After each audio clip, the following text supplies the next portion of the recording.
વાંસદા તાલુકામાં ચાલતી nursing institute વિરુદ્ધ વિદ્યાર્થીનીઓએ નવસારીમાં માનનીય કલેક્ટરને આવેદનપત્ર આપવામાં આવ્યું। વાંસદા તાલુકામાં ચાલતી નર્સિંગ ઇન્સ્ટિટ્યૂટ વિરુદ્ધ આજરોજ વિદ્યાર્થીનીઓએ નવસારીમાં કલેક્ટરને આવેદનપત્ર આપવામાં આવ્યું।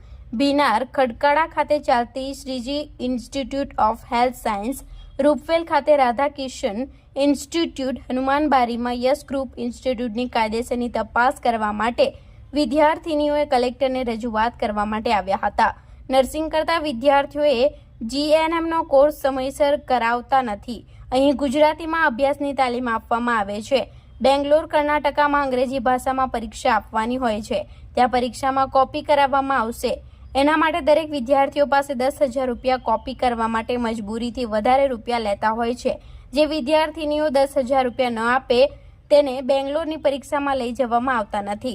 આ 3 વર્ષનો કોર્સ પૂરા થઈ જાય પછી પણ અસલ ડોક્યુમેન્ટ એમને આપવામાં આવતા નથી। સાથે શિષ્યવૃત્તિ રકમ ઉપાડવા વિદ્યાર્થીઓના બેંક ખાતામાં રકમ આવતા વિદ્યાર્થીઓની બેંકની પાસબુક અને ચેક પર સહી કરી લઈ લેતા હોય છે। આ રીતે ઇન્સ્ટિટ્યૂટના સંચાલકો 50,000 થી 70,000ની ફી વસૂલાત કરતા હોય છે। ભરેલી રકમની રસીદ પણ સંસ્થા દ્વારા આપવામાં આવતી નથી। નર્સિંગ તાલીમના નામે કમાણીનો મોટો ધંધો ચલાવી રહ્યા છે।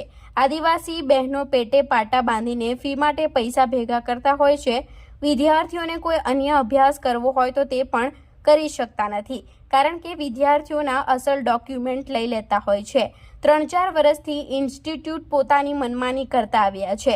દર વર્ષે નવા વિદ્યાર્થીઓને એડમિશન લીધા બાદ સંસ્થાના શિકાર બને છે। આ બધા ઇન્સ્ટિટ્યૂટમાં અને હોસ્ટેલમાં પૂરતી વ્યવસ્થા હોતી નથી, જેથી નર્સિંગ ઇન્સ્ટિટ્યૂટમાં ભણતા વિદ્યાર્થીઓએ સમાજના આગેવાનો સાથે મળીને human rights association for protection અને નવસારીના પત્રકાર એકતા સંગઠનના પ્રમુખને મળી પોતાની વ્યથા રજૂ કરી હતી, જેથી આ બે સંસ્થા સાથે મળી એમને સહકાર આપવા જણાવ્યું હતું।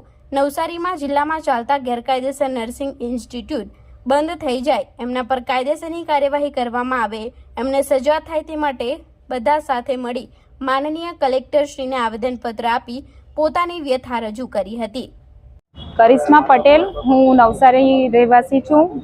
હું વાંસદા રાધાકિશન ઇન્સ્ટિટ્યૂટ કોલેજ છે ત્યાં સ્ટડી કરું છું, પણ ત્યાં બધું ફ્રોડ ચાલે છે। અમને ખબર નહીં હતી। અમે ત્યાં ફોર્મ ભર્યા અને ત્યાં અમને બેંગ્લોર એક્ઝામ આપવા માટે જણાવ્યું હતું, પણ અમારા રેગ્યુલર ક્લાસ ચાલતા નહીં હતા અને અમને ડાયરેક્ટ બેંગ્લોર એક્ઝામ આપવા માટે લઈ ગયા અને હોલ ટિકિટ અને અમારા આઈ કાર્ડ અમને ખોટા આપેલા હતા। ત્યાં ચેકિંગ આવ્યું તો ત્યાં જણાવે છે કે આ તમારા અહીંયા લીગલ નથી અને અમને એક્ઝામ નહીં આપવા દીધી અને પાછા પરત અમને હોસ્ટેલ પર ત્યાં બેંગ્લોર હોસ્ટેલ પર મૂક્યા અને ત્યાં અમને ચોરી છુપે જાણે કંઈ ચોરી કરીએ એવી રીતે અમને રૂમમાં બંધ રાખેલા હતા અને ત્યાર પછી અમને ચોરી છુપેથી બહાર કાઢ્યા અને અહીંયા નવસારી પરત મોકલ્યા અને એક્ઝામની કંઈ વાત ચાલતી નથી। 2 વર્ષથી અમે જણાવ્યું કે અમારી એક્ઝામ ક્યારે લેવાશે, તો એ લોકો જણાવે છે કે તમે તમારી જવાબદારી પર એક્ઝામ આપવા જવા નહીં તો જુઓ, અમારાથી કંઈ નહીં થશે। અમે ડોક્યુમેન્ટ પરત માંગ્યા તો એમણે 2 થી 3 લાખની ફી અમારી પાસે માંગી તો તમને ડોક્યુમેન્ટ પરત મળશે। તો આ અમારા 3 વર્ષ બગડ્યા છે, તો અમારે આના પર શું કરવાનું, અમને ન્યાય જોઈતો છે।